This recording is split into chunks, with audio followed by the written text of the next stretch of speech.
This episode of Idle Thumbs is brought to you by Squarespace. Squarespace is the fastest, the easiest, the most professional, user-friendly, intuitive way to make your very own website, portfolio, blog, or online store. And if you, Nick Brecken, go to squarespace.com and use the offer code THUMBS, that is THUMBS, Nice. the offer code THUMBS at checkout, you will get 10% off your first purchase and a free domain name thrown in there as well. Everything you need. That is squarespace.com with the offer code THUMBS. Ha-ha! Oh. Games! No! What was that? That's not allowed back just because it was referenced in a montage like 3 times. That's, Oh, you can't say his name! we're not live. Games! Oh, boy. Oh boy. Oh, jeez. That was my true favorite memory that I couldn't talk All right.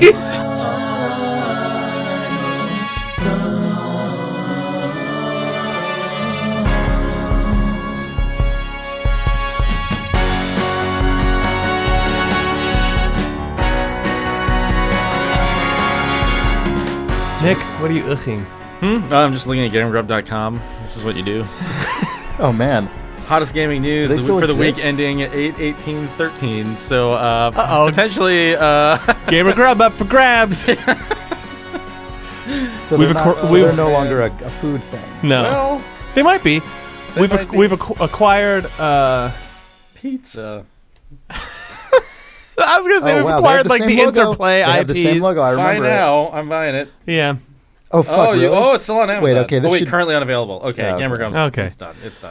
They just still have the This website. could be The website's us, still you up. guys. We could pick up real cheap like battle chess, or like the MDK license, and then also a couple Gamer Grub flavors, and we could start Right. our own AAA lifestyle brand Oh man. from the makers of. Guns and pizza. What else is there? All right. That's literally the. See that? That's the tagline. Oh man. This could be on a podcast. Remember Gamer Grub? Games. Starting with Idle Thumbs 301, we're just going to go back through the contents of Idle Thumbs 1 and reassess. I think Gamer Grub might have been episode 2. I think it was episode 2. This is Idle Thumbs 302. Grub. Poop your pants pizza. God. Fuck everything. All right. Let's go. You know- Talk about Mario. Yeah, you know what? That was the past. Let's get current. Super Mario Brothers. yeah. All the news gamers crave. All right, let's go. Let's fucking do it. It's March 2nd, 2017. This is Idle Thumbs 301. I'm Chris Remo. I'm Nick Brecken. I'm Nick Brecken.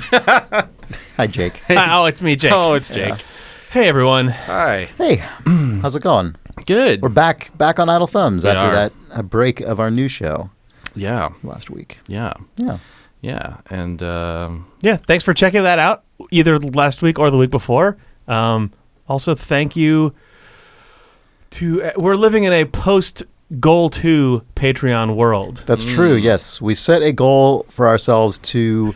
Well, we set 2 goals to both cover rent for the studio in which we record Idle Thumbs, and another goal to cover the sort of main monthly recurring software and hosting costs involved. I like that you said we set 2 goals for ourselves. Yeah, we to actually cover set rent. We set them for you, our that's audience. true. Oh, You're yes. right. Also, You're yeah. right. Thank Yeah. you very much for achieving these goals that we set for you to help us Yeah. out. It's really amazing. No, we appreciate it enormously. And Nick, if you haven't seen it, Nick released an absolutely incredible video thanking you for this. And I shouldn't say anything else about it. So go to patreon.com/idlethumbs and please view it. Yeah, it's under the posts section. There's the Goal 2 reached post. Yeah. Watch that video. Please watch it. Watch it now and then come back. It's better than whatever we're about to record. Check that out and then come back here. Yeah, that's definitely true.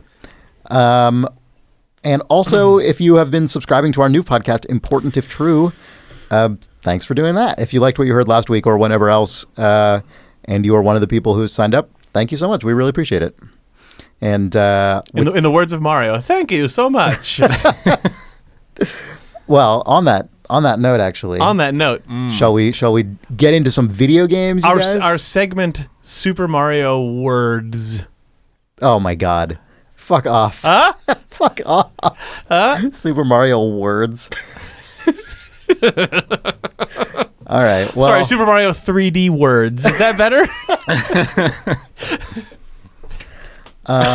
we have several Mario related ideas in the mailbag. Let's so we're hear just 'em. gonna dig right into it. Keith writes, "Hello, Idlecast. I've been listening a long time, and I wanted to say congratulations on a successful podcast as a 300. Oh, well, this is a link to something stupid. He says, as a 300th episode present, here's a way to cut bagels that has changed my life. And he links to this. We've had an email malfunction. No, I watched this video. Have you guys seen this? I separately watched this. Oh, is this the Mobius strip This bagel? is a Mobius strip bagel. Yeah. I think it's nonsense. I think it's garbage. So Yeah. I don't want to dignify it with any more It's a lot of effort for not a It's lot of return. effort for a questionable goal. So I'm sorry, Keith, for dumping on your bagel. But he continues. Also, I've been meaning to write in regarding the whole Mario Wario theory, as my friends and I have had this discussion quite a few times. First, between Mario's Time Machine, the true third Mario teaching game. What? Are you guys familiar with Mario's Time Machine? So this is the Where in Time is Carmen Sandiego of Mario's, I imagine. Because there's Mario teaches typing, then he's missing, and then I guess Time Machine. Okay, well, Yeah. I forgot about that. This is an NES game, I think. Yeah. No, it's a computer No, there's game. no way it's an NES game. No? That's all Super Nintendo era. Yeah, Mario teaches typing is post Mario World. There might be an NES port, for schools that hadn't upgraded to Super Nintendos yet. Mario's Time Machine, crazy. This was a DOS game, yeah. Yeah. Oh, and then SNES. Yeah. Please. well, Oh wait. and SNES and NES. Wait a minute. Yeah. NES. There was a- NES game. Thank you. There was a port a year later Yeah. for the They NES. backported it. Yeah. Ugh, downgrade. There you go. Mario Time Machine downgrade confirmed. Wow. Yeah, well. Fascinating. Yeah, so it's a history teaching game. Yeah, it's like Mario in Egypt. Yeah, I yeah, think. yeah. All right. Well, anyway, so Keith continues. Between Mario's Time Machine, Mario and Luigi partners in time, and the ending of Super Mario Galaxy 2, where Rosalina literally helps Mario recreate the Mario-verse, if Mario is not the creator of the Mario-verse, he has definitely recreated it in his desired image. Did anyone here complete Mario Galaxy 2? No. I did not No. see this ending. What the hell? Keith continues, I'm convinced the master hands are actually Mario's, and from Smash Brothers, and that all the Smash Brothers games take place in the time between the end of the universe and its recreation at the end of that game, and given Mario's propensity for time travel, he just plucked himself out of some time stream to play with himself. Secondly, you can actually see the transformation of Mario into Wario if you take the games in a certain order. Particularly with New Super Mario Bros. 2's Gold Coin Obsession being the last game in the Mario version of the Marioverse, and Wario Land 1 being the start, given its mechanics so much closer to the normal Mario games compared to the sequels of the Warioverse. Okay, wait, so New Super Mario Bros. 2 Gold Coin Obsession being the last game in the Marioverse, and then he Wario Land becomes 1 Wario in being Wario the Land start 1? of the Okay. Warioverse, yeah. Right. By the time Wario Land 2 comes around, the Mario to Wario transformation is completed, given the story focusing on collecting coins and Wario's invulnerability no longer requiring him to gather mushrooms and stars. You can see it as a tragic drug story if you see these permanent side effects of abusing both super mushrooms and super stars. Probably got hooked on these super soldier drugs fighting to keep the Mushroom Kingdom and Princess Toadstool out of the hands of King Koopa. I use the old name because surely Bowser and Peach are descendants or progenitors of King Koopa and Toadstool to be saved by Mario having time traveled to feed his lust for more fame and mushrooms. Anyway, I feel we are being taken to school right now. I know. I feel like I'm in a class that I ambitiously signed up for, and I'm just fucked You're now. like, I'm sitting I there love like, Mario oh, yeah, lore Mario. goofs. I love making up how Mario games connect. Attention. So I'm just gonna sign up, to like the upper grade, like the upper division class. It's like of I'm Mario great lore. at. I know everything about this. I No big deal. barely tested out Yeah. of Mario Lore 101, but I fucked myself now. I got a 3 on my Mario AP test Yeah. in No, high this school, is- and then like it pushes me right along. Right, I can squeeze in there. All It'll be easy. Video games, right? I can't quite read novels in French, but I'm sure if I could just jump into this one. Yeah. Anyway, welcome to school. Mario has a time machine. Fuck. I didn't even know half of the facts being presented here, let alone the implication of the facts. Yeah, I can apparently read Mario lore, but I'm not fluent in it. Right. Jesus. Well, do we want to just read the other Mario emails and then consider it? I mean, there's a lot to keep in our heads. I already feel like it's spilling out of my brain. Let's read the other pathetic attempts at Mario lore after we just mic drop. Okay, Mike Elliott writes, "Hi Thumbs. In Idle Thumbs 296, you guys point to Mario lowering Bowser's flag and raising his own M flag as the first step on the road that would lead to Mario becoming Wario. In the US and I believe the UK, military bases and other government buildings that are in distress are supposed to fly the flag upside down. Could an upside-down M flag outside a conquered Mushroom Kingdom castle have been the beginnings of the Wario name?" Oh, shit. That is hardcore. That is really amazing. Okay, good. I also wanted to note I've been an avid reader since episode 84, and I'm happy that you guys are branching out and trying the new show. I still remember walking down a street in San Francisco listening to you talking about Sightglass Coffee, and just at that moment, I looked up and realized I was outside of Sightglass Coffee. I immediately recoiled away from the building. My brain made a snap judgment that I was being pranked or this was some kind of trap, and I got weird looks from passerbys in the process. Keep casting those pods. Congrats, Nick. Best wishes, Mike Elliott, Mike Danger on the forums. That's really good. Yeah. See, this is the kind of one that my brain can deal with because it's like I have one idea, and a dumb person can understand it, and so I'm like, oh, an M is upside down and it's a W. It's like the same amount of intelligence required for them to have created Wario in the first place, right? Yeah. Like Nintendo. I mean, it's like, what if it was upside down? I understand it. That's really good, though. Yeah. Because that's like a clean... I mean, that fits perfectly into the previous email as well. Like, it doesn't step on anything. The thing that I'm looking for is, like, so the previous email definitely, like, any cracks or gaps in our garbage version have been filled in and then, like, not only, like, smoothed out, but, like, paved with gold by the first email that came in. Like, just... Right. But, but the thing that is still missing, and this, like... Mario. God, that's true. Fuck. Available for Super Nintendo, Nintendo, and MS-DOS compatible. No, the thing that's missing is the actual thing the story that will never be told, which is the actual moment when Mario becomes Wario. Yeah. And like in a good story, you don't actually need it. You don't need that. Yeah. But since this is a discussion of lore. You definitely need it. Where the fuck is that? True. Yeah. And I feel like the flag in distress turning upside down is like an actual We're starting piece. to scrabble on the... Yeah, we're getting... Where's the Rogue One of this story? And after, I mean, it took 40 years for us to get Rogue One, but I feel like Mario's coming up. So when's Mario's Rogue One moment? When are we going to get to finally see and have it be, the most popular Mario game of all time? How did Mario become Wario? Fans have been asking it forever. It's been implied, obviously, to great detail. Yeah, right.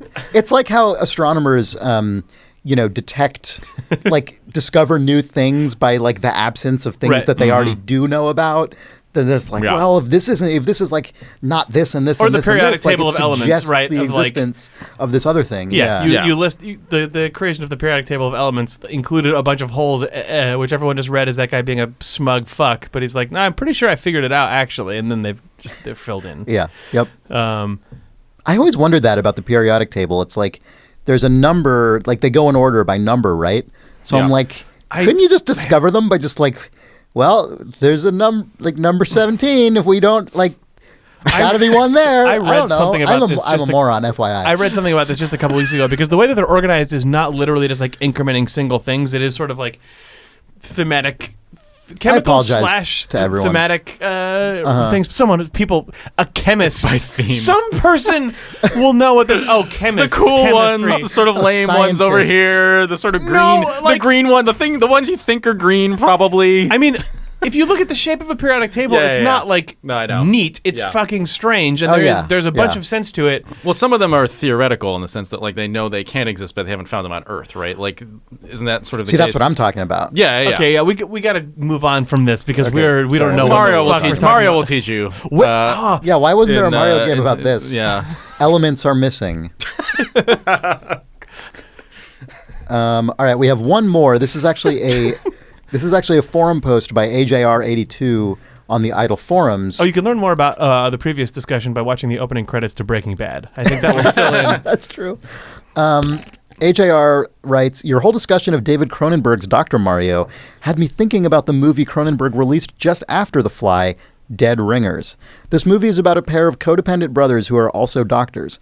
They assume each other's roles and pose as each other, player 1 and player 2 perhaps, and descend into madness, mutilation, and a disturbing collection of painful-looking gynecological instruments.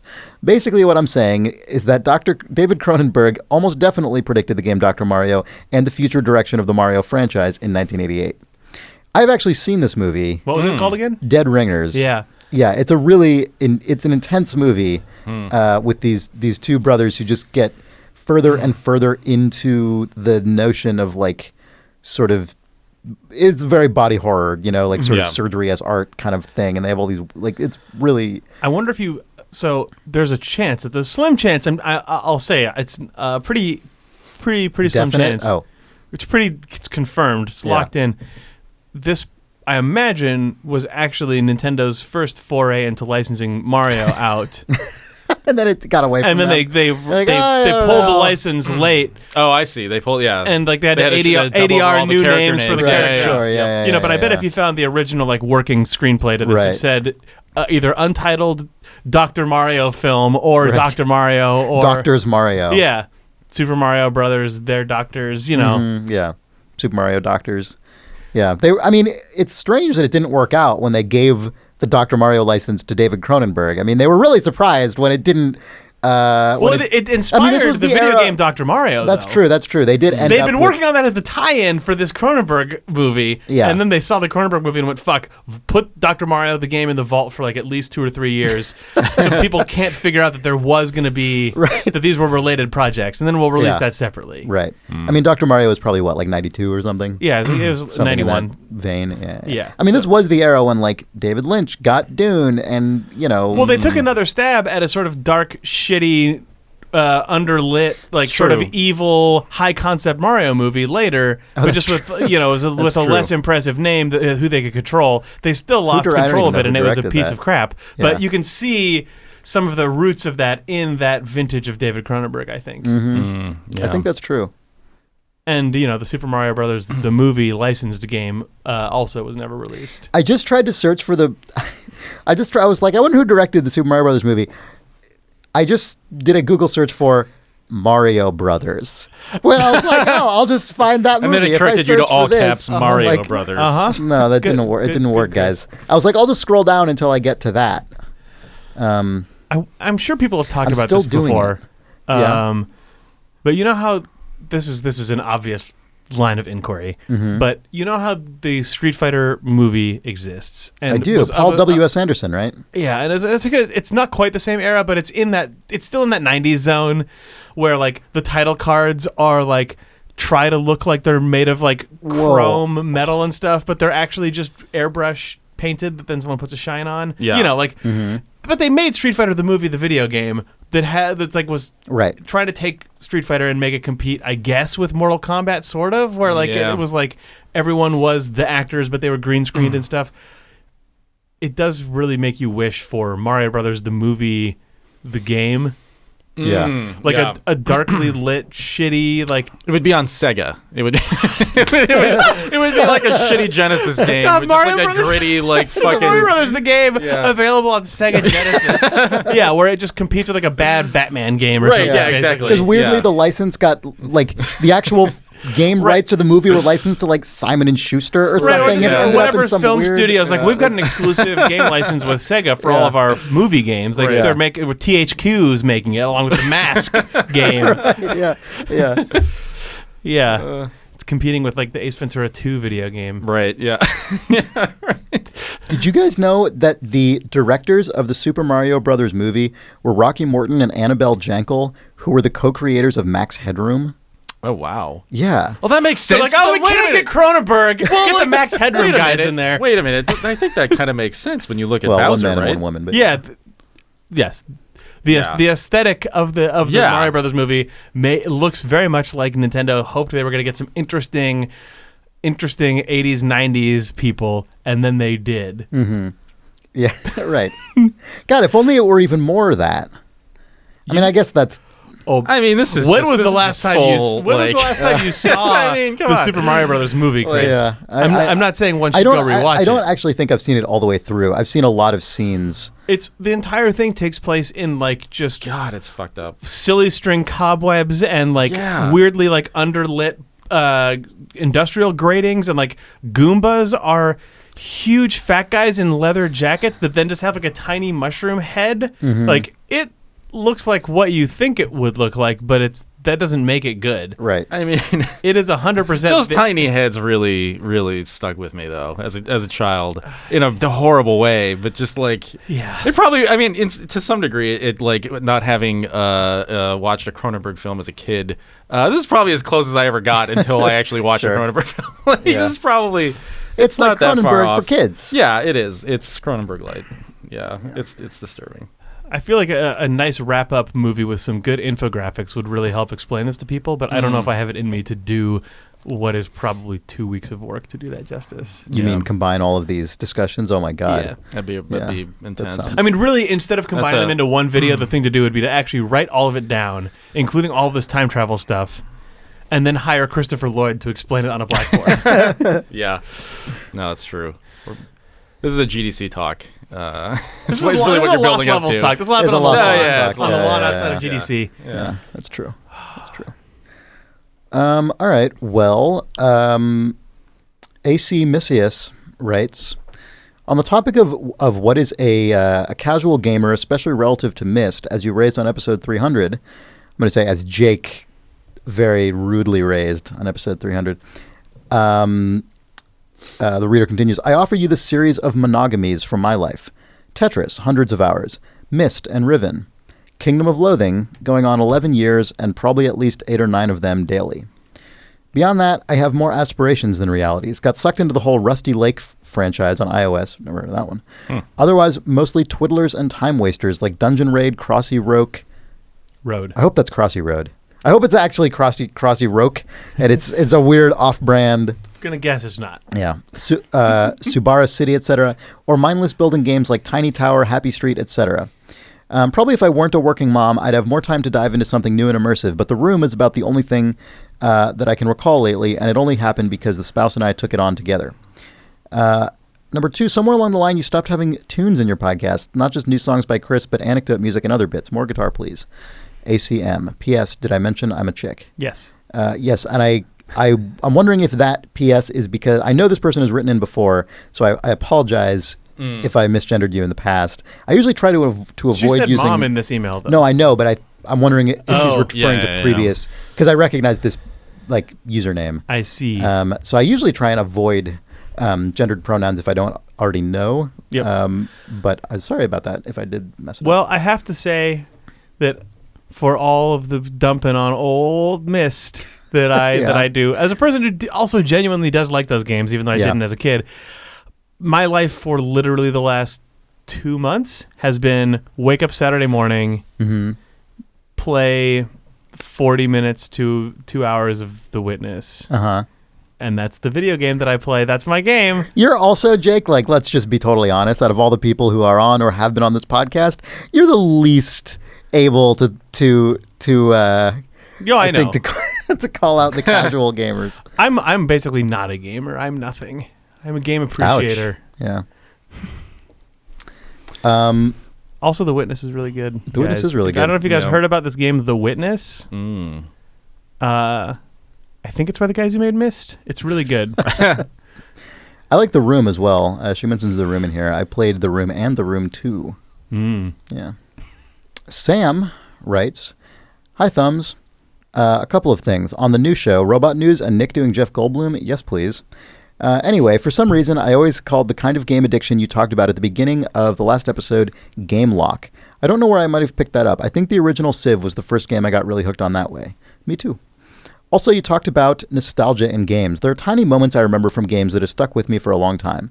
In the original Fallout demo, I don't recall if this made it into the final game, when you use the called shot mechanic to shoot an enemy in the groin, sometimes their call-out in response would be, my groin is the groin of fire. My friend and I played the demo over and over just for that. Lastly, on save files, when my parents got our first real computer, a 386, we got mostly shareware games. One of the first ones was called Pharaoh's Tomb, a platformer where you play Nevada Smith exploring the depths of a pyramid. This game had only one save slot, and you saved by pressing a key, I think S, and loaded similarly with one key press. My dad and I were both playing it, so we each had our own disc since there was only one save per disc. One day I accidentally hit save instead of load while I was on the first level, destroying my save. It just so happened that my dad's save file was on the same level I had been on, so I asked him if I could use it. The funny thing is, I knew that if he had been farther along in the game than I, we both would have felt wrong about having me use his save. But since we were at the same point, I was able to load up his game, swap discs, and resave onto my disc. All right, that was a lot, so I have a question to balance it out. Do you guys have any favorites from the Shareware glory days that you remember especially fondly? Thanks, and have a good one, Sam. Man, I kind of missed Shareware a little bit. I mean, I remember checking out like an EB or something and seeing like Shareware discs, but they were always... Oh, really? At the EB? To me, it always felt like this seems cheap. Like I always felt like, oh, these are clearly this Quake game clearly is some kind of cheap knockoff of something else. It's only $4. It can't possibly be anything. Wait, so they sold you the Shareware episode? Yeah, they sold you they would package those and leave them at the counter, kind of like candy, slightly above cost. You could buy the demos. Yeah, which I mean, to be fair to EB, that's like a tradition for how to distribute shareware. That goes way back of like dumpy computer repair store having basically like the comic book box but full of floppy disks that you would leave through, and then the guy would just sell it to you for 3x the markup cost. Like the cost of buying the disk, the person's time copying the data onto it, printing a label onto it, and then also just being able to charge you money for it because you don't have a modem. Right. I remember going to I only did this once, but I went to a computer show and sale. Yeah. And that kind of stuff was definitely sold there. Yeah. I mean, I remember downloading shareware games, but I feel like that's past the era in which this counts. Right? My fifth grade teacher, I think I've talked about this on the show before. My fifth grade teacher hosted the city's Apple II user group out of his classroom. Yeah. So I went to that once a month, and there were always a couple of guys who just had the huge, basically like briefcase of just they were just all sit down on the table, but they looked almost like an old timey like cigarette salesman in a club or something, except that it was just floppy disks of like a million paint programs and disk utilities and video games and stuff. But like I think all of my best memories of that stuff, since I had an Apple IIgs, which is not like a notable system, were just clones of other things. I was like, I loved that one version of Spy Hunter that was probably not licensed, but a guy made a shareware game of. And like, I loved that Pac-Man that was clearly not actually Pac-Man, but was pretty good. That was most of the stuff that I ended up playing at that point. I mean, then like after that, all of my most notable shareware associations are probably everyone else's, which are like, at least in the US, like Apogee games, id games. Yeah. Yep. Yeah, I remember my friend like John, Wacky Wheels, the Mario Kart ripoff. Yeah. My friend Johnny Jewel gave me That's a good name. I know. He gave me the first episode of the Doom shareware, which I believe was Knee Deep in the Dead. Yes. I think was the shareware. And I remember he gave it, I was so like, I was at it. So his dad, I think, was some kind of programmer by trade. So he was like basically my like window into computer games, or any games, because I didn't have consoles, and so it was PC games was it. And I think he was the one who copied Civ 1 onto like 13 discs or something for me, however many it was, and I think I might have gotten X-Wing from him originally as well, before I got which then I got TIE Fighter on my own. But anyway, I remember he copied me the Doom shareware, and I because he had this like sort of privileged like view into the world of games, I think just absorbed all of his opinions, not opinions, but his like impressions. He'd be like, this is this thing, and I'd be like, oh, it like, yes, the thing you said about it is correct. And I remember he gave me Doom, and it was called Knee Deep in the Dead, and I was like, wow, that is intense. Like at the time that I received that, I had no exposure to anything that would be titled Knee Deep in the Dead. That was just such like an overwhelming phrase for me. I remember, I was in like second grade or something. I don't know how old I was, but like it must have been around then. You were corrupted. Yeah, and I remember also he gave it to me, and weirdly, like despite proactively handing me this disc, he was like, this is Doom. It's a shoot 'em up. It's bad. It's like only unintelligent people would like this. And I'm like, what? Like, oh, I guess you're right. Like, this must be bad. Also, it's called a crazy thing. But also, like, why are you giving it to me? Like,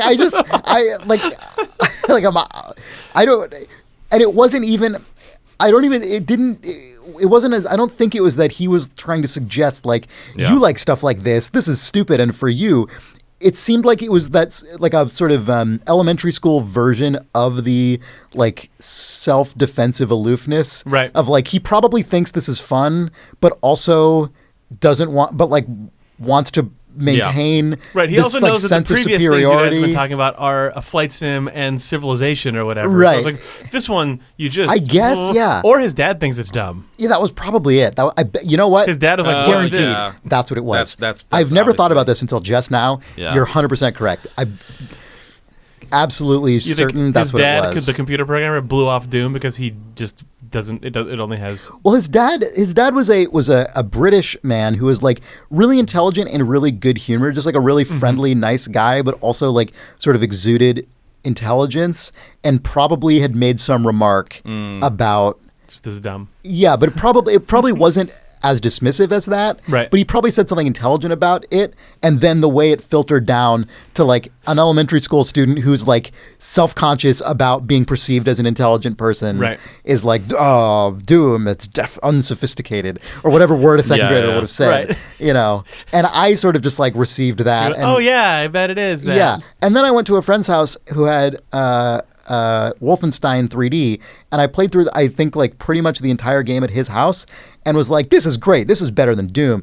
Doom is like bad, and for like people who don't know what a good thing is, but like I played this game, and this was Wolfenstein is really fun, so that's a good one. And I didn't identify that they're the same game. Like they're the same game. Yes. I mean, they're not, but like they're, you know, obviously Doom is a lot more ambitious in a lot of ways, but like in terms of anything that you'd be talking about when you're as a kid of that age, Right. being like, this one's the good version of the thing, there's nothing better about Wolfenstein. But I'm just like, because I played it before anyone had a chance to tell me that it wasn't like good, I was able to just form my own opinion, which was just like, Right. I just had fun playing it. I The like end. though. I like the idea that you would have noticed all of. You're like, I mean, Doom may have dynamic lighting and non-square rooms, and better sort of strafe and dodge enemy encounters. But my friend said it was bad, so Wolfenstein is better. is good. Yeah, it's a good one. He didn't address that one. It leaves room in my brain for it being a positive experience. Yeah, I don't know. And then like, I don't know, 20 years later, when you and I were playing at Shack News, when they released, I don't remember if you were still at Shack News or not, but or if I still was. But when they released Wolfenstein 3D on Steam, I played through the entire game for some reason. I remember just sitting down at one point and playing through all of Wolfenstein 3D from start to finish. It was a completely pointless experience. Yeah. But I had fun, and just kind of like the same way I had fun playing through like Rad Racer for 8 hours in a row once I bought an old NES off eBay. Anyway, Shareware. Should we take a break? Yeah, sure. let's Let's break. take a break. This episode of Idle Thumbs is brought to you by Squarespace. Squarespace is the fastest, the easiest, the most user-friendly, intuitive, responsive way to make your very own professional website, portfolio, blog, or online store.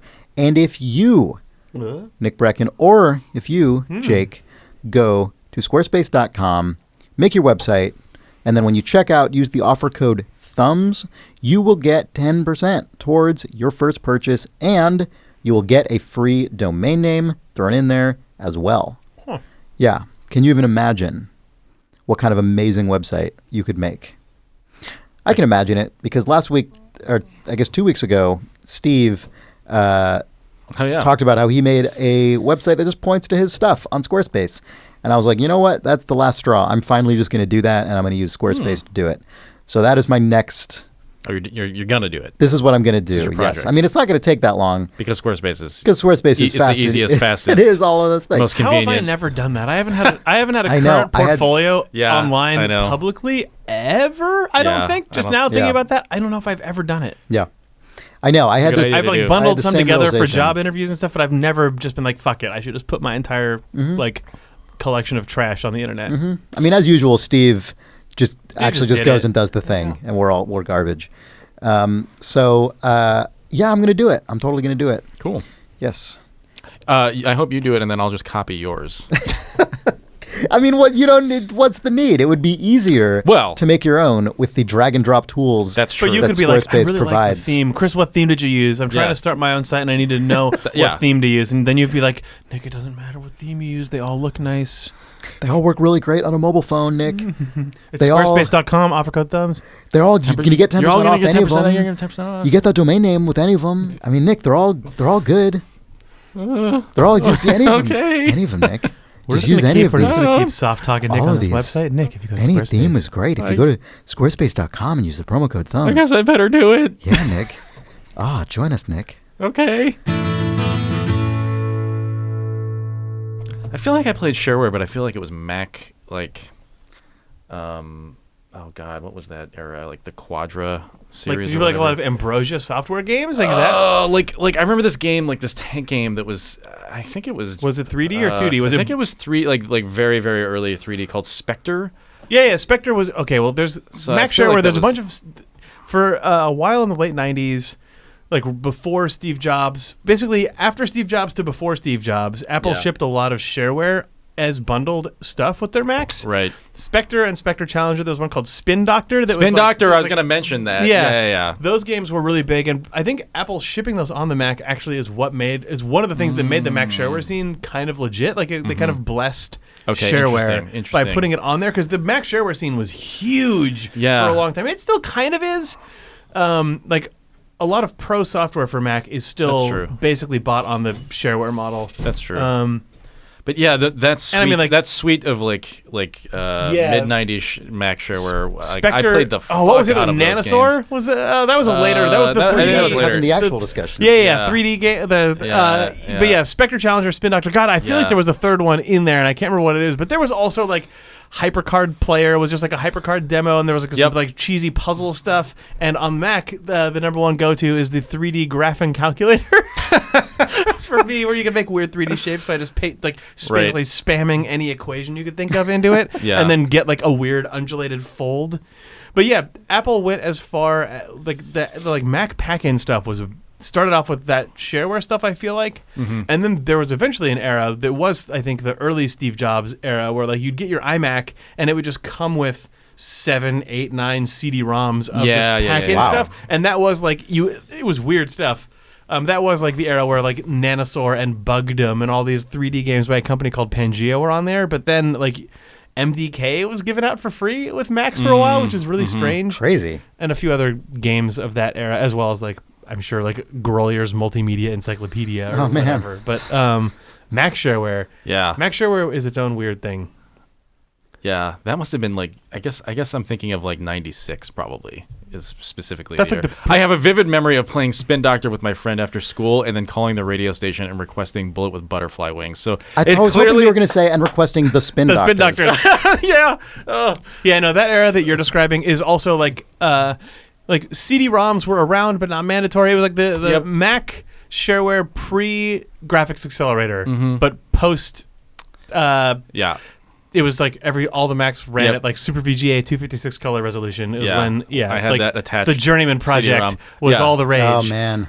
Oh god, yeah. At that time I lived across the street from some kids who were like 1 year younger than I was, and they had a Mac with all that stuff, and it seriously felt like they played games from another dimension. Right. Like they had Journeyman project, and I'm like, what? This is like Myst, but like weird. Like like all their games felt like from a bizarro universe of games that I had no like tether to whatsoever. I can remember getting the CD-ROM because like we had the computer, like the Quadra whatever, and then like my dad brought home the 1x speed CD-ROM. Oh, we did the literally the exact same thing. Just being able to play scuzzy CD-ROM with huge huge and a caddy. Yeah, and I remember just like loading up like a nature video or something, and I was just like watching like full motion video on my computer, and it just felt like, holy shit, this is the future. It Yeah. was just a fucking We did the same video. I mean, thing. like We- it's just like a TV thing. Like it's not. It was. It shouldn't Well, have felt special. Ours but came it felt with like games. amazing. I mean, yeah. we were Oh, at, yeah, we went yeah. to Sears, and my dad had this weird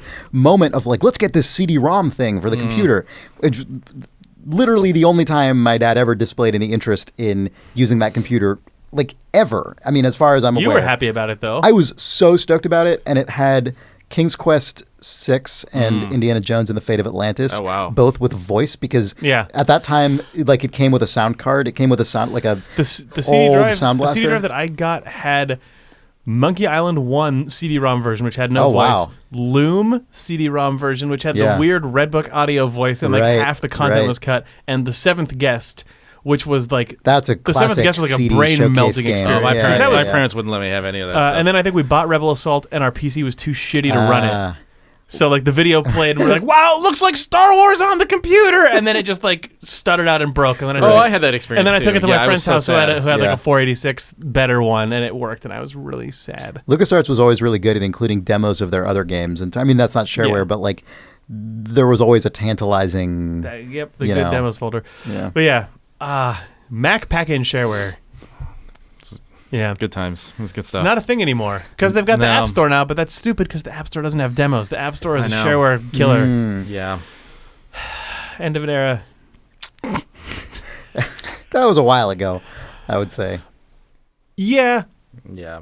Apple including that sort of shit on their computers was pretty like constant up through, I think, pretty recently. Oh, yeah? All right. When Steve Jobs died, he took shareware with him. God. Jesus. Steve Jobs is buried in a grave full of demo discs. Demo discs. Yeah. Quadra 605. That's what I had. Gross. Blop, blop, bloop, blop. Blops. A blop blop a lee blop a blop blop bloom. Black Ops theme. Theme from Black Blops Ops. blops. Blops, blops. Commonly known as the boguefish. Commonly known as Black Ops. Yeah, right. Yeah. The blops, blops. The, Latin the black original blops, blop. Blops. Oh, no. Oh, yes. Blops, blops, blop, blop, blop, blops. This is hilarious, Nick. That's just... Damn it. From that opening of Blops 5 or whatever. Right. Yeah, hopefully. Yeah, is cut that- to is like that a Huey chopper flying across the jungle. Like Arnold Schwarzenegger sitting in the seat, a blop, blop, blue, blop, blop. Blasting out of the PA. Is that That is the song that for Predator. Scottish? Who's the guy? So Is it? Yeah, that- it's the song that plays while they're flying in a fucking the jungle in Predator. Oh, shit. Yeah. Is that guy like? Is he British or Scottish? That I think he's English. The guy who in the Call of Duty games who's like the grizzled. You're like grizzled, like sideburns man. I don't know. I haven't played one of these I games in a haven't while. played You know what I'm them talking forever. about? No, I Okay. honestly can't I was remember. hoping that he's the one who introduces. Oh, I this. see. Yeah. You know, Yeah. I think Nick's sense is right that it's not a licensed Predator thing, but it's just fuck it. We got Schwarzenegger. We're putting the song in, but he's saying blops instead of bops, and it's just going to be an homage. But then there's not actually a Predator. It's There's a just winking more homage humans. here in Call of Duty. In Call of Duty, Black Ops 7, Yeah. Dishonored Predator, blops. In our new game, the Black Ops blops. We've reimagined the rich mythology of the Predator universe. But it's our own unique twist. It's a new enemy we call the blops. You may recognize those aficionados of the Predator world may see a few loving tributes here and there. I think true Black Ops attentives, the people who coined the phrase blops, which we've now adopted into our lore, will have noticed that we've been planting the seeds. the fanon has really Blops fanon. The Blops fanon. We we've bring really you live taken it to on our correspondent on the scene, Blops fanon. He's here on the E3 show floor. What you got for us, Blops? Blue blop, blue blop, blops. Yes, I'm excited to be in the Blops. This E3 show floor interview with Arnold Schwarzenegger and a guy who just keeps excitedly saying Blops, who's named Blops. We recorded a commentary mode for Call of Duty Blops 7 Blops, featuring its lead actor. This is the scene in which I say blops, blops. I love it. I love this scene. You can tell because I like the blops.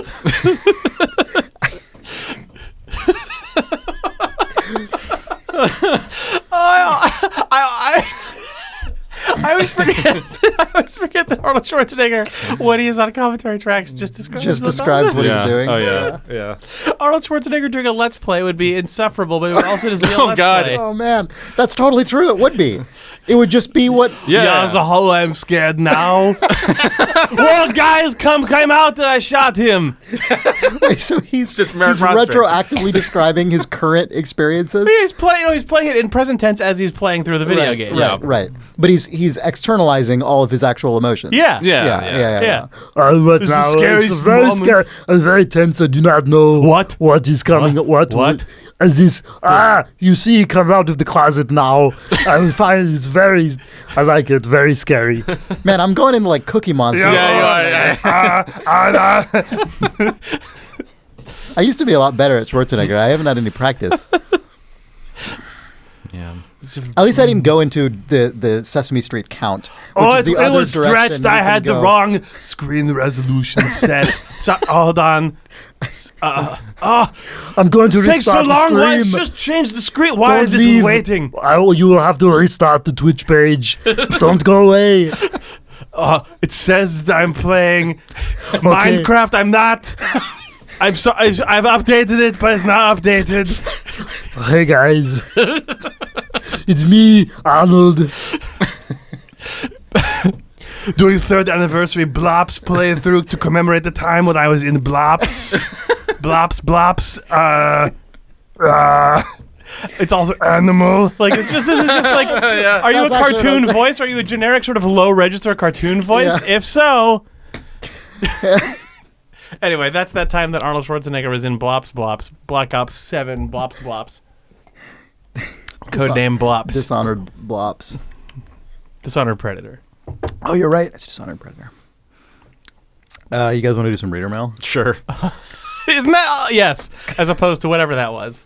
Yeah, that's. You guys want to never do that again? Kevin Hainline writes, Nick has had kind of a frustrating time with Bloodborne. Can he chat about how he's found the game? Well, Nick? I can't say anything about this game without getting in trouble in one way or another. Man, there's no way to talk about these games. No. Your relationship to this game seems a lot more tortured than your relationship to previous Dark Souls games. It is that tortured true? because I think I like the game potentially more. Like the max potential of me liking this game is much higher, I think, than the Dark Souls games. Really? As much as I like those games, yeah. I think the bar is much higher with Bloodborne. I didn't realize. The frustrating aspect is that there's this people who know these games, they know in Dark Souls when you die and respawn you get a full complement of health potions essentially.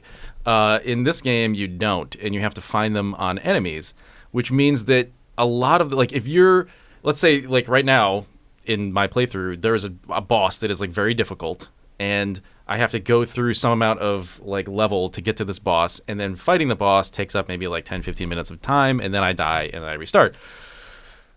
It takes like 14 of these potions, to make a real attempt on this thing. But the time it takes to just collect that number of potions is probably as much time or greater than actually fighting the boss. So each attempt takes probably really, and people will say it doesn't actually take this long, but probably 30 minutes. In your head. It might, well, probably realistically, it's 30 minutes. 30 of emotional time. minutes, 30, at least. Right. 30 emotional minutes, yeah. There's a whole process of denial and whining and just screaming and crying, but then finally four I'm stages of grief. Finally denial, I have to, whining, screaming, and crying. Well, it's different for everyone, right? I would say you've summed up yours quite aptly. Yeah. You can experience these and more in your Twitch emotes. Right, but then also when you're streaming this game, it just feels like, well, why are people watching me just collect these things over and over again? It's so stupid. So I feel really bad about that process. I see. And I'm not good enough at the game to just knock the bosses down instantly, and so it's a weird experience where I'm enjoying the game a lot, but then there's this sort of built-in like grinding that Yeah. has to happen. Yeah. So I'm in this weird spot of like, do I just grind off stream, collect a bunch of these Sure. things, and then stream the game, or do I just say fuck That it? sounds like and- work. Well, it will be, which is a thing that makes me not want to play the game. But then, like, I'm caught in this like paradigm of like, well, I guess I'm just gonna be stuck playing this game, and people are gonna watch me do a lot of boring stuff. I know it's weird. It's weird, but I know the game's. I like it a lot. It's just is that Sure. one thing is like it's a weird like wrench in the whole operation. Yeah. I don't know. Anyway, yeah. Huh. Eh. It's funny how that. I mean, It's a minor change. I mean, it's Right. not. It's not a significant Exactly, yeah. enough change that initially I thought, oh, this isn't that big of a deal. But then, Well, and if when you you're- hit the wall, Yeah. you realize, oh fuck, this means Well, I'm and going to it- be here for like 3 hours. Well, it has this meta element of like Yeah. the effect on screen. I mean, Yes. do you know if people have, if your audience has like suggested alternate strategies that well, would they mitigate this say at it's all? well, they kind of know exactly which enemies are more likely to drop these things, and like the sort of like different areas of the world where I should be farming versus my not God, farming. yeah. But they're always using the word farming, Right, which so to me it's- is Yeah, no, just there- like part of the there's, game. there's Yeah, not yeah. the guy in chat screaming like, just go to this place and get this thing that will actually make this Right. less bad. Right. Instead, No. they're like, here's how to optimize the bad. No, I Yeah. keep asking, like, is there a way to like not do this? Nope, this is the game. Oh fuck, like, yeah, there's no Man, that's real way rough. around it. Yeah. I'm very conflicted about it because I really like I That's- like the game a lot. Like, other than that, That's the kind of But thing it's that I just would this just built-in- stop. You'd be done. I would be Yeah. done. well, yeah. I'm in that space right now where like I haven't played in the last couple of days, and I'm like, oh, I really need to Right. get through this game, but now it just feels like work, and I don't know Yeah. what to do about it. Part of me just wants to go on to Dark Souls 3, but then I feel bad for the people that like really wanted me to enjoy that game, like Bloodborne. So So we have I to- don't know what to do. We have to do a team stream. Or I guess we don't yet. No. I was gonna say when we hit our next Patreon goal, well, whatever. Right. We could also, if you wanted to, I could go over to your house and we could stream it and we could do something. That's we could true. We could line something up to like fill the time. I don't know. Oh, we could bring Yeah. back the cocktails. That's true. You know, that's dangerous. Given well, yeah. Here, the thing- I haven't had a drink while playing Bloodborne really, Let me and s- that's maybe Really? one of the reasons why farming. If I started emotional drinking minutes again, are- maybe if I started drinking again, then maybe it would be easier. I don't want to propose anything that's too complicated. Uh huh. This coming from a person who's affixed 5 webcams to a room, but were one so inclined, one could make an XSplit setup where the pip could change to a pip of someone actually doing bartending instead of Nick's face being on screen all the Oh, time. yeah, right. We've and talked have about audio this. from both. Interesting. So you'd keep the game big, Yeah. but then if you're like, fuck it, just show Chris with a cocktail shaker, Yeah. and then it would be Right. fun. Maybe that would pass the time, and then also like more booze drinking would happen. we'd have to probably do that here. Yeah. I mean, I guess That's we probably could. true. We could or figure we'd it have to out. buy Nick additional cameras and stuff. There's like 3 more laying around this office. We're lousy with them. Well, Anyway, you can. Well, anyway, this is not Off- good off- podcasting, but it's a off-cast PS4 game, so remember that you have to. It's the PSI camera, so we'd have to figure out a way. We'd have to figure out a way we'd to have to route run the it through a PS4 into computer. XSplit. Yeah. So anyway, whatever. Well, we have that That's the solved other here in thing, the it's- office. We yeah. just don't have a PS4. Yeah. But yeah. Anyway. But we have that solved, right? Because we have that Magewell, Yeah. I guess that would work. Yeah. that It would work. great old Magewell. Anyway, stay tuned. Maybe we'll do something wacky. Maybe not. Yeah. I got to say the word Magewell on the podcast, which I'm always happy about. What a brand name! It is a very good It's- brand name. It's Yeah. very good. Yeah. If you're looking for good equipment, make sure that you buy your video transcoders from Magewell, and that you get your audio equipment from Mark of the Unicorn. And you get your Ban- and you There's gotta be a to mix it banana. all together. Don't forget about voice meter banana. Yeah. Make sure that all this stuff is incredibly professional, and you can tell that it's professional because it sounds like what someone would call themselves when they're DMing at PAX. We have a continuation here of the Souls discussion. This is Henrik who writes, "Hello, Thumbs. Dark Souls and to a lesser degree Demon Souls are games where the understanding of the gameplay events are dependent on the metaphysics and the mythology supporting the game world. You can focus on the games as dexterity-heavy action RPGs, but that's like reading only the dialogue in a dialogue-heavy book. The game tries to reveal to the player a set of meanings for all the gameplay. For example, dying and loading, the distinction between PCs, NPCs, and monsters, not finishing the game, etc. Almost everything in the game supports this purpose, but a lot of it is delivered through descriptive world building, lore. With books, a lot of people skip slow sections and Many people watch movies while doing something else on their computer at the same time. The latter I can't comprehend, but in general, it's accepted that these are mediums where you're supposed to give your focus to the work and consume all of it. To discuss a book and its themes, you should probably finish it. Even in games with an ending, it's very common that many people don't reach the end. For a lot of games, there really isn't a strict intended set of experiences, more of a buffet to choose from. Dark Souls feels like an anomaly, both in its execution and the attention players have given to it.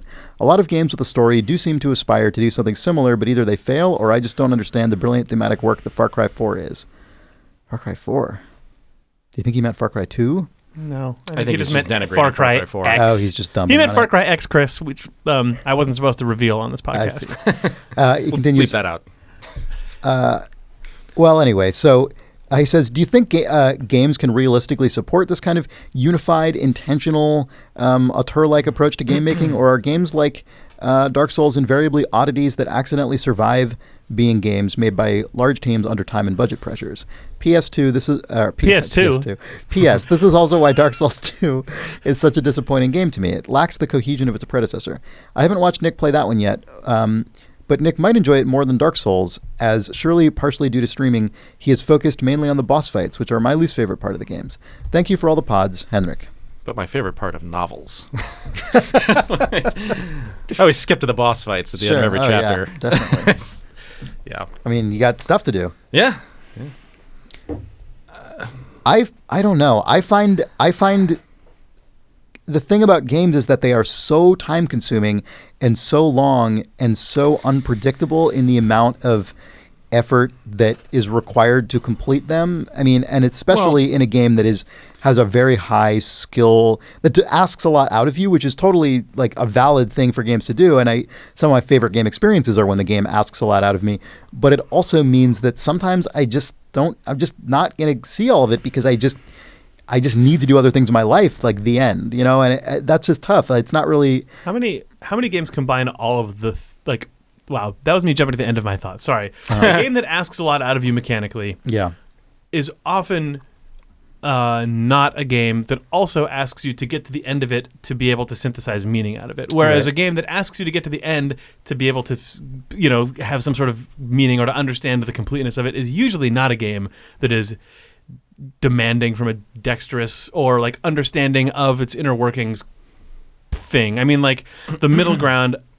Okay, I'm about to start talking about BioWare games. I'm going to talk about them for like a half second because I've not played enough of them to know enough about them. But the way people discuss BioWare games implies to me that from a mechanics standpoint, they are not a life and death situation. That's increasingly true that stuff over is the there to history of BioWare, to be crunchy and to give you the moment-to-moment feeling of what's happening. And obviously, there are a bunch of things to do, but the thing that BioWare games feel like the RPG equivalent of a bingeable multiple seasons of television. Yeah, I think that's basically like at least true, they're increasingly optimizing towards and that. And the series, the different BioWare series are a little different in that regard. But I would say, all in all, they've all been moving in that direction over the last 10 years. I mentioned that because that is a set of games that has a relatively fixed story. I mean, obviously it has branches.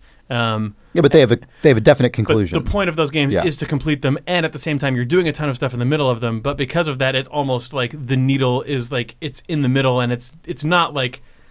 There aren't two needles that are pointing to extreme demands and extreme necessity that you complete the story, as opposed to like a Telltale video game is like you're not challenged, but the objective is to get to the end, or like a Naughty Dog game. You can dial how many hits it takes to kill a guy up and down, but like the feeling of mastery is not what's important. I think Naughty Dog games and BioWare games are both at this point especially designed to be completable in a game, both in a story sense and a gameplay sense. I mean, they want people to like always be able to get to the next thing, right? And they're, I assume, tested and tuned carefully to allow for that. Yeah, as opposed to Dark Souls is not like that at all. No, and it seems like the people who want to complete a Dark Souls game. Yeah, Dark Souls is a weird outlier, but at the same time, I don't know enough about Dark Souls. Do you think Dark Souls was meant to be digested as a story, or do you think that's there as like window dressing / things like for people to find? But like, what's the reason that people? Dark Souls is a weird one. It's hard to speak to that. I think based on interviews developers have given, I think it's pretty clear that they did absolutely intend that. Yeah. Intend what? intend the totality of the experience to all feed into all the other parts of it, be a sort of harmonious whole that that the player fully absorbs and considers. I mean, I think that is definitely what that team intended. In this regard, I think this is a really good reader mail, because I do think that Dark Souls is a pretty rare outlier that is like about mastery, but at the same time, it is about experiencing all the content. Yeah. Like and with respect to and theme like and world, all of those and things, then also like thematically tie together and give you a cohesive experience. Like usually, I mean, I think a lot of games there's concessions on one side or the other of that. I think a lot of games want to be that and tend to be that, but like are so threadbare in the sort of theme side of it that it's not. You know, I don't feel bad about not getting to all that stuff. Mm-hmm. You know. Yeah, I don't know. I mean. Like I was sort of starting to say earlier, for me, it's usually just a practical consideration. Like, I mean, even in something that's really good, the number of hours required for me to get all that stuff, like, it's just not going to happen most of the time. I just can't. Well, I feel like with Dark Souls, like, I can look back at that game and without really being able to describe the plot necessarily, I have a vague sense of, like, the cohesion that I think exists there that people were sort of pointing me towards. But the problem I had is that when you're standing in front of this boss that is just fucking beating the shit out of you and you don't know what you're doing, that is what you're thinking about. You're not thinking about like, oh, this guy's clearly the character that relates to this. I have trouble with that. So I feel like you really do have to. Like the mastery is like it's not just you beat the game. It's probably you beat the game and you internalize the game. You fully go back. You play it again. You play it again. You play it again. Oh, now now you're relaxed enough that you can actually digest that stuff. But yeah, you're talking about like hundreds of hours. I wonder. I mean, when you think about the mastery element of it, sorry, a thing that I was thinking about is this is a way lighter weight example than Dark Souls, obviously, but a game that like had a very clear mechanical and narrative and thematic through line, for me at least, was Shadow of the Colossus. Yeah, I keep thinking about that. However, like Shadow of the Colossus is a game where I'm sure I've not gotten to the end of that. I got far, but I didn't complete it, and I'm sure the ending of it added some sort of additional like texture and layering to what was going on. But I felt by the time I was a couple of Colossuses into that game that I got a lot out of it. And I think the like when you're talking about going boss to boss in Dark Souls, what it actually reminds me is when it comes to mechanical mastery of a game and sort of even how that can influence your feeling of what the game is, that is so episodic in nature that I don't know if you can make the direct comparison to the experience of a book or a film. I feel like the same way that you could watch a season of a TV show or a really strong pilot and get a gist of what it's about, that feeling does actually map pretty closely to like I've played through this game enough that I've gotten, I've completed 3 bosses or I've unlocked X% of the game and I'm very adept at it and its inner workings. You might not be the lifer who gets all the way to the end of that TV series, but you'll be able to. You've formed enough. You've spent enough time with it that you can have an opinion about it. That it's given you interesting experiences, and that's very different. Like stopping at halfway through a season of a TV show or stopping halfway through a book. or stopping at season 2 of a TV show that you know is 7 seasons long is very different than either of those things is very different than just turning a film off 3/4 of the way through or dropping a book partway through because I think one is continuous and linear and one is like episodic and cycling definitely and I think you're right about that. I also think based on my experiences playing, I mean I still to this day the one of these games I've played the most of is Demon's Souls. Right, so it's maybe not completely applicable, but I kind of suspect it is applicable to this particular point, which is I think not playing that game on a stream, for instance, allowed me to, like, I remember paying a lot more attention to the story of that game as I was going, and I think it's because I was playing it alone in my apartment without anyone watching me, and so I could just sort of, like, when I did get through a part, I would just stop and like look around, and I think that is a mode of playing that is probably like softly discouraged in your case, Nick, because of the like, I mean, even as you were saying with respect to the vials, like you're already sort of like insecure about not providing enough entertainment per minute or whatever to your stream audience. So I think that also sort of puts its thumb on the scale a little bit in terms of how you're like able to experience these games. But yeah, I think about this general topic, not just in terms of Dark Souls. I think about it a lot because I think it's something that games are. I think it's just really difficult to solve this. Yep. I mean, games are just big and weird and time consuming in a really specific way that I don't think just directly maps to. I mean, books can be really challenging, but just in a totally different, just in a very different way. You know, I mean, just straight up differently. And I think I think the comparisons. I think like the sort of all art is like sort of has the same ends and means, just the mechanics of it are different. I think increasingly that just doesn't hold, and I think games are just very different. The tough thing about Dark Souls is that you can spend 20 hours on one section of that game and 2 hours on the next, right? And there's a memory issue that happens there, at least for me. Yeah. Even just navigating around the level structure, like one of the great things about Dark Souls 1, and there's this crazy sort of like cross-section painting that somebody did of the kind of like world structure, but everything is like perfectly connected and like it all that builds into the theme of the story and everything.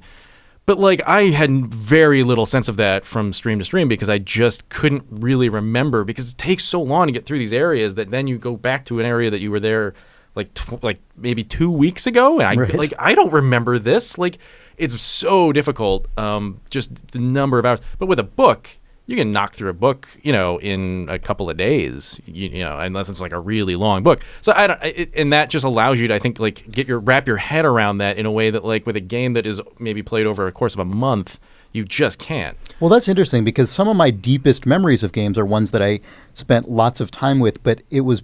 So, for instance, like here's an example: Grim Fandango. That is not a game that is like Dark Souls in almost any respect at all. But you know, it is a world. It's got skeletons. It's got skeletons. It's true. It's got skeletons in it.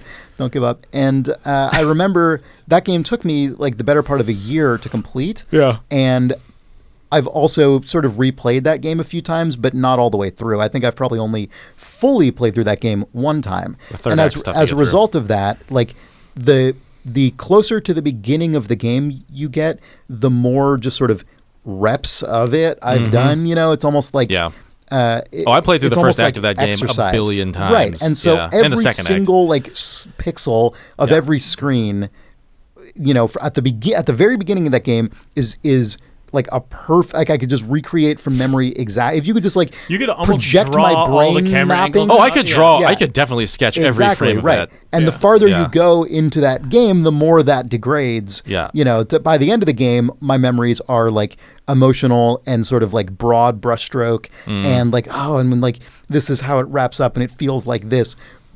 But, you know, but I couldn't sit there and be like, and this happens, then this happens, then this happens, and this happens, and it looks like this, and this is how it is, and someone's standing right there, and so on and so on. But I can totally do that for the beginning, and I think it's because of the nature of the time I spent. Even though the rest of the game I still spent many hours in because I would get stuck for long periods of time, you know. It's the memory creation through repetition. Yeah, exactly, yeah. And so I think... memory is just created in very different ways, and games are experiential, so you're sort of in that place. You know, like the first time you drive somewhere, you're not going to be able to reproduce that route. Well, I mean, depending on whatever, but depending on a lot of things. But, you know, the more times you drive to the place, the better you know the world. And the thing that you experience the most in one of those games is a particular boss, because you get stuck on it for like a straight hour. Whereas the sort of general content, which is where most of, I think, the lore is, you can kind of just blow past that. Now, I blow past that because that's just the way that I play. Sure. But so what? Like, that's just the way that I play. You know, I mean, like, you can't play a book differently, really. You just read through it, right? So, I mean... Yeah, sort of. I mean, you can sit there and drill down, but I mean... You can read more actively, but it means something different than in a game. It's different. Yeah. Anyway. I mean, when it says, like, turn to page 13, you don't have to do it. You can go to page 7 if you choose. You can read page 7 like 20 times in a row if you want to. Yeah, I mean, my books I read differently. I mean, you can ignore all those and you can just get all the content. You can just skip to the end. You can just read all the pages in order and you'll get every single content, and you'll understand it way better than that rube who turned to page 17. Okay, I feel like we're coming up on the end of this episode, but this is Yeah. this is a Definitely question that I wonder about. I wonder over the history of Choose Your Own Adventure books, they published a fair number of them, and I wonder how heavily they were QA'd. I wonder if there's actually any dead content Any in bugs? those. Oh my god. Yeah, I wonder if there's any like Any three-page page you never get to? like a full 3-page sheaf in the middle of that has never been jumped to, other than That by could be people an who read Easter it. egg as well. Yeah, like You if could there's totally if there's intentionally- effectively that would cut actually be- content. There's the one copy that has the jump to this. Yeah, like page. if the first That would edition be- of these books have cut copy that Yeah. was That still would be a shipped. really good thing to do, though, in a book that's like, those books were always sort of fantasy and sci-fi, high concept things. I mean, Right. that would be a good thing to do in a book that contains like an alternate dimension or a Right, weird just the page void. was like, how did they get here? They don't understand Yeah. how they got there or how they leave Yeah. because it literally is not jumped Yeah. to or Yep. from anywhere. Yeah. Yeah. And add this to the pile of like hypothetical things we've talked about that may or may not already actually exist Yeah. that a reader can tell us. Oh, speaking of Yeah. that, really quick, on reddit.com in the last couple weeks, someone posted an image that was amazing of Portal 2 co-op running on a 3D TV, and they had a set of two different polarized just sunglasses. I mean, the 3D glasses that looked really nice, and they just waved them in front of the camera, and it switched from player 1's view to player 2's view. And they're like, oh yeah, this is just our TV just supports this natively. Yeah. It was crazy. It was a really cool demo. Then everyone in the comments said, actually, this sucks because the polarization isn't as clear as you'd want, and you can see there's too much ghosts. ghosting, There's ghosting of the other player's playthrough. So if you make a multiplayer game about ghosts, perfect. Right. I mean, it just like don't even need to solve it. Right. Yeah. Ghost game, Gone Home. That's true. If you ported Gone Home, If you made Gone Home Versus working in there, yeah, you'd be it good. would fit right in. Or just two people playing Gone Home simultaneously. Competitive You Gone have Gone Home Home. racing. Oh man, Yeah. Race your Gone ghost. Home DM. Gone Home Ghost Run. Yeah. Yeah. Gone Home Ghost Run is the iOS version of Gone Home. It's the Shareware version of Yeah, that. second screen experience. Anyway, thanks for listening to this episode of Idle Thumbs. Yes, thank you. We still have, obviously, new episodes of our new show, Important If True, going up. If you go to importantiftrue.com, you will be able to subscribe to that feed there. Please tell a friend about either of our shows, this one, Idle Thumbs, or that one, Important If True. If you like either of them or both, your help spreading the word is the absolute best tool we have, really one of the only tools we have to grow these shows. And thank you if you have pledged to our Patreon at patreon.com/idlethumbs.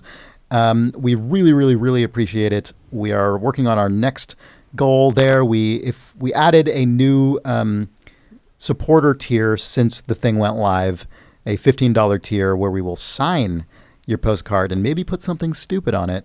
And also you can contribute to what will soon be a monthly Ruination stream, which is just tell us what to talk about and make us talk about it, and we'll talk about that it. may have happened by the time this comes out. Yeah, we'll see. We'll see. Oh, speaking of things that may have happened, when Chris said GDC is next week, he forgot that we have stolen Mario's time machine, and the GDC is in fact the week you are listening to this episode.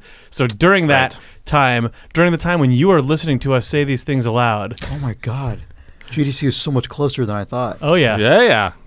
These things get confusing when you travel through time. So hopefully when you're listening to this, we will be running around GDC recording some sort of podcast content for you next week. Got it. That's correct. Jake said the true thing. That's what I do. You can send us email. Please do send us email to questions@idlethumbs.net. Don't stop sending in video game reader mail because we will use it on these podcasts. We need it, as Jake said. We're on Twitter @idlethumbs. We're on Facebook at facebook.com/idlethumbs. Our website is idlethumbs.net/idlethumbs or idlethumbspodcast.com. And, consider checking out the Idle Forums if you don't already post there. We just registered a new URL to take you straight there, which is idleforums.com. And it's a really great community of people talking about games and just all kinds of other things just going on. It's a really friendly community. It's sort of very sort of self-reinforced, welcoming tone. It's very good place, very good forum, very good community. idleforums.com. idlethumbs.net. All this stuff is there. Oh, and if you want to watch us on Twitch, which we sometimes do, including live streaming episodes, you can go to idlethumbs.casino. That's true. That's very true. Thank you for listening or watching, and we will be back. Bye.